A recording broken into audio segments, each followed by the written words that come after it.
శ్రీ వెంకటేశ్వరుడు మాత్రం పాపము నుండి బయట పడయ్యడానికి, జనులను ఉద్ధరించడానికి వచ్చినటువంటి అవతారం వెంకటేశ్వర అవతారం. అందుకే మిగిలిన అవతారములన్నీ ఒకెత్తు, వెంకటేశ్వర అవతారం ఒక్కటి ఒకెత్తు. అంతటి కారుణ్యమూర్తి.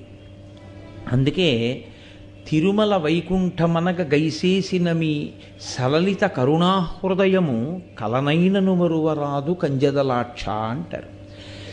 సాక్షాత్తుగా తిరుమలనే శ్రీవైకుంఠంగా మార్చుకుని అక్కడికి వచ్చి నిలబడినటువంటి ఆ స్వామి యొక్క కారుణ్యాన్ని కలలో కూడా మర్చిపోవడం కుదరదు.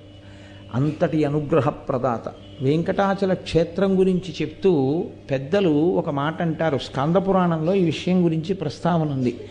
వెంకటేశ్వరునికి సంబంధించి 8 రకములుగా సేవించిన వారు ఎవ్వరైనా సరే విష్ణువునందు సాయుధ్యమును పొందుతారు, అంటే మోక్షమును